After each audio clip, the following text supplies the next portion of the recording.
First of all ನಿಮ್ಗೆಲ್ರಿಗೂ congratulation ಹೇಳಲಿಕ್ಕೆ ಇಚ್ಛೆ ಪಡ್ತೀನಿ. ಯಾಕೆ ಅಂತಂದರೆ ಅಕಸ್ಮಾತ್ ಏನಾದರೂ ನಿಮ್ಮಗಳ ಹೋರಾಟ ಇಲ್ಲದೆ ಹೋಗಿದ್ದಿದ್ರೆ, ನೀವುಗಳು ಒಂದು ಧರ್ಮ ಸಂಸ್ಥೆಯನ್ನು ಉಳಿಸುವಂಥ ಪ್ರಯತ್ನದಲ್ಲಿ ದೊಡ್ಡ ಕೈ ಜೋಡಿಸದೆ ಹೋಗಿದ್ದಿದ್ರೆ ಇವತ್ತು ಇಷ್ಟೆಲ್ಲ ಷಡ್ಯಂತ್ರದ ವಿಚಾರಗಳು ಬೆಳಕಿಗೆ ಬರಲಿಕ್ಕೆ ಸಾಧ್ಯವೇ ಇರ್ತಿರಲಿಲ್ಲ. ಹೀಗಾಗಿ ನೀವು ಮಾರಿಕೊಂಡ ಮಾಧ್ಯಮಗಳು ಅಂತ ಕರೆಸ್ಕೊಳ್ಬೇಕಾಗಿರುವಂಥ ಸ್ಥಿತಿ ಒಳಗಾಗಿದ್ದೀರಿ ಅನ್ನೋದು ಕೂಡ ನನಗೆ ಗೊತ್ತು. ಆದರೆ ಸತ್ಯವನ್ನು ಹೊರಗೆ ತರಬೇಕಾದಾಗ ಈ ಥರದ ಅನೇಕ ಸಂಗತಿಗಳನ್ನು ಎದುರಿಸಬೇಕಾಗುತ್ತೆ. ನಾನು ಫಸ್ಟ್ ಆಫ್ ಆಲ್ ನಿಮಗೆ ಕಂಗ್ರ್ಯಾಚುಲೇಷನ್ಸ್ ಹೇಳಲಿಕ್ಕೆ ಇಚ್ಛೆ ಪಡ್ತೀನಿ. ಯಾಕೆಂದರೆ ಸರ್ಕಾರವೂ ಈ ವಿಚಾರದಲ್ಲಿ ರಿಲೆಕ್ಟೆಂಟ್ ಆಗಿದ್ದಾಗ, ಈ ಥರದ ವಿಚಾರಗಳನ್ನು ಹೊರಗೆ ತರೋದಕ್ಕೆ ಸಾರಥ್ಯ ವಹಿಸದೆ ಹೋದಾಗ ಮಾಧ್ಯಮಗಳೇ ಇದನ್ನ ಮಾಡಿ ತಂದು ಅಂತ ನಾನು ಬಹಳ ಹೆಮ್ಮೆಯಿಂದ ಹೇಳ್ಕೊಳ್ತೀನಿ. ಇದು ಮಾಧ್ಯಮಕ್ಕೆ ಸಂದ ಜಯ. ಯಾಕೆ ಅಂತಂದ್ರೆ ಕಳೆದ ಕೆಲವು ವರ್ಷಗಳ ಹಿಂದೆ ಇದರ ಹೋರಾಟ ಆರಂಭವಾದಾಗ ನಾವು ಇದನ್ನು ಷಡ್ಯಂತ್ರ ಅಂತ ಹೇಳುವಾಗ ಅನೇಕರು ಆಡ್ಕೊಳ್ತಾ ಇದ್ರು. ಆರಂಭದಲ್ಲಿ ಹೋರಾಟಕ್ಕೆ ವಸಂತ್ ಗಿಳಿಯಾರ್ ಬಂದಾಗ ವಸಂತ್ ಗಿಳಿಯಾರ್ ಮೇಲೆ ಆದಂತ ವರ್ಬಲ್ ಆಕ್ರಮಣಗಳು ಅದನ್ನ ನಾವು ಇವತ್ತಿಗೂ ಕೂಡ ನೋಡಿದ್ದೇವೆ. ಆನಂತರ ನಾನು ಕೂಡ ಇದರೊಳಗೆ ಬಂದೆ.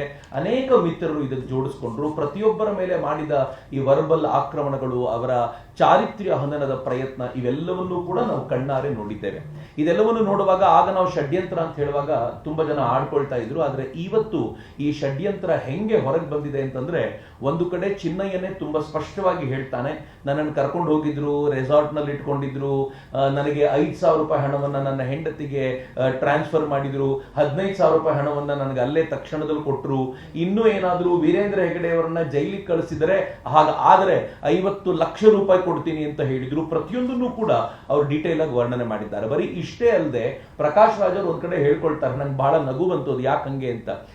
ಪ್ರಕಾಶ್ ರಾಜ್ ಹೇಳಿದ್ರಂತೆ, 29ನೇ ತಾರೀಕು ನಾನೇ ಬರ್ತೀನಿ, ಬಂದು ನೀನ್ ತಬ್ಕೊಳ್ತೀನಿ ಅಂತ. ಗೊತ್ತಿಲ್ಲ ನಂಗೆ ಈ ತರದೆಲ್ಲ ಯಾಕೆ ಹೇಳಿದ್ರು, ಏನದ್ರ ಹಿಂದೆ ಅವರ ಉದ್ದೇಶ ಏನಿತ್ತು, ಅಥವಾ ತಾನು ಸೂಪರ್ ಸ್ಟಾರ್ ತಬ್ಬಿಕೊಂಡ್ರೆ ಎಲ್ರಿಗೂ ಖುಷಿ ಆಗ್ಬೋದು ಅನ್ನುವಂತ ಅವ್ರ ಭಾವನೆ ಇದ್ದಿರ್ಬೋದು, ಗೊತ್ತಿಲ್ಲ. ಆದ್ರೆ ಈ ತರದ ಮಾತುಗಳನ್ನ ಅವ್ರು ಹೇಳಿದ್ದಾರೆ. ಫಸ್ಟ್ ಆಫ್ ಆಲ್ ನಿಮ್ಗೆಲ್ರಿಗೂ ಕಂಗ್ರ್ಯಾಚುಲೇಷನ್ ಹೇಳಲಿಕ್ಕೆ ಇಚ್ಛೆ ಪಡ್ತೀನಿ. ಯಾಕೆ ಅಂತಂದ್ರೆ ಅಕಸ್ಮಾತ್ ಏನಾದರೂ ನಿಮ್ಮಗಳ ಹೋರಾಟ ಇಲ್ಲದೆ ಹೋಗಿದ್ದಿದ್ರೆ, ನೀವುಗಳು ಒಂದು ಧರ್ಮ ಸಂಸ್ಥೆಯನ್ನು ಉಳಿಸುವಂಥ ಪ್ರಯತ್ನದಲ್ಲಿ ದೊಡ್ಡ ಕೈ ಜೋಡಿಸದೆ ಹೋಗಿದ್ದಿದ್ರೆ ಇವತ್ತು ಇಷ್ಟೆಲ್ಲ ಷಡ್ಯಂತ್ರದ ವಿಚಾರಗಳು ಬೆಳಕಿಗೆ ಬರಲಿಕ್ಕೆ ಸಾಧ್ಯವೇ ಇರ್ತಿರ್ಲಿಲ್ಲ. ಹೀಗಾಗಿ ನೀವು ಮಾರಿಕೊಂಡ ಮಾಧ್ಯಮಗಳು ಅಂತ ಕರೆಸ್ಕೊಳ್ಬೇಕಾಗಿರುವಂಥ ಸ್ಥಿತಿ ಒಳಗಾಗಿದ್ದೀರಿ ಅನ್ನೋದು ಕೂಡ ನನಗೆ ಗೊತ್ತು. ಆದರೆ ಸತ್ಯವನ್ನು ಹೊರಗೆ ತರಬೇಕಾದಾಗ ಈ ಥರದ ಅನೇಕ ಸಂಗತಿಗಳನ್ನು ಎದುರಿಸಬೇಕಾಗುತ್ತೆ. ನಾನು ಫಸ್ಟ್ ಆಫ್ ಆಲ್ ನಿಮಗೆ ಕಂಗ್ರ್ಯಾಚುಲೇಷನ್ಸ್ ಹೇಳಲಿಕ್ಕೆ ಇಚ್ಛೆ ಪಡ್ತೀನಿ. ಯಾಕೆಂದ್ರೆ ಸರ್ಕಾರವೂ ಈ ವಿಚಾರದಲ್ಲಿ ರಿಲೆಕ್ಟೆಂಟ್ ಆಗಿದ್ದಾಗ, ಈ ಥರದ ವಿಚಾರಗಳನ್ನ ಹೊರಗೆ ತರೋದಕ್ಕೆ ಸಾರಥ್ಯ ವಹಿಸದೆ ಹೋದಾಗ ಮಾಧ್ಯಮಗಳೇ ಇದನ್ನ ಮಾಡಿ ತಂದು ಅಂತ ನಾನು ಬಹಳ ಹೆಮ್ಮೆಯಿಂದ ಹೇಳ್ಕೊಳ್ತೀನಿ. ಇದು ಮಾಧ್ಯಮಕ್ಕೆ ಸಂದ ಜಯ. ಯಾಕೆ ಅಂತಂದ್ರೆ ಕಳೆದ ಕೆಲವು ವರ್ಷಗಳ ಹಿಂದೆ ಇದರ ಹೋರಾಟ ಆರಂಭವಾದಾಗ ನಾವು ಇದನ್ನು ಷಡ್ಯಂತ್ರ ಅಂತ ಹೇಳುವಾಗ ಅನೇಕರು ಆಡ್ಕೊಳ್ತಾ ಇದ್ರು. ಆರಂಭದಲ್ಲಿ ಹೋರಾಟಕ್ಕೆ ವಸಂತ್ ಗಿಳಿಯಾರ್ ಬಂದಾಗ ವಸಂತ್ ಗಿಳಿಯಾರ್ ಮೇಲೆ ಆದಂತ ವರ್ಬಲ್ ಆಕ್ರಮಣಗಳು ಅದನ್ನ ನಾವು ಇವತ್ತಿಗೂ ಕೂಡ ನೋಡಿದ್ದೇವೆ. ಆನಂತರ ನಾನು ಕೂಡ ಇದರೊಳಗೆ ಬಂದೆ. ಅನೇಕ ಮಿತ್ರರು ಇದಕ್ಕೆ ಜೋಡಿಸ್ಕೊಂಡ್ರು. ಪ್ರತಿಯೊಬ್ಬರ ಮೇಲೆ ಮಾಡಿದ ಈ ವರ್ಬಲ್ ಆಕ್ರಮಣಗಳು, ಅವರ ಚಾರಿತ್ರ್ಯ ಹನನದ ಪ್ರಯತ್ನ, ಇವೆಲ್ಲವನ್ನೂ ಕೂಡ ನಾವು ಕಣ್ಣಾರೆ ನೋಡಿದ್ದೇವೆ.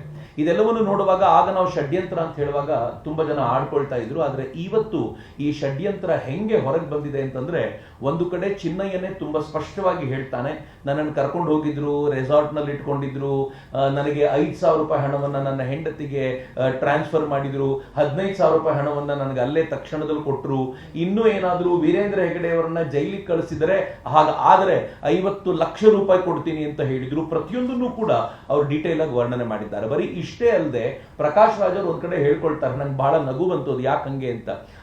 ಪ್ರಕಾಶ್ ರಾಜ್ ಹೇಳಿದ್ರಂತೆ, 29ನೇ ತಾರೀಕು ನಾನೇ ಬರ್ತೀನಿ, ಬಂದು ನೀನ್ ತಬ್ಕೊಳ್ತೀನಿ ಅಂತ. ಗೊತ್ತಿಲ್ಲ ನಂಗೆ ಈ ತರದೆಲ್ಲ ಯಾಕೆ ಹೇಳಿದ್ರು, ಏನದ್ರ ಹಿಂದೆ ಅವರ ಉದ್ದೇಶ ಏನಿತ್ತು, ಅಥವಾ ತಾನು ಸೂಪರ್ ಸ್ಟಾರ್ ತಬ್ಬಿಕೊಂಡ್ರೆ ಎಲ್ರಿಗೂ ಖುಷಿ ಆಗ್ಬೋದು ಅನ್ನುವಂತ ಅವ್ರ ಭಾವನೆ ಇದ್ದಿರ್ಬೋದು, ಗೊತ್ತಿಲ್ಲ. ಆದ್ರೆ ಈ ತರದ ಮಾತುಗಳನ್ನ ಅವ್ರು ಹೇಳಿದ್ದಾರೆ.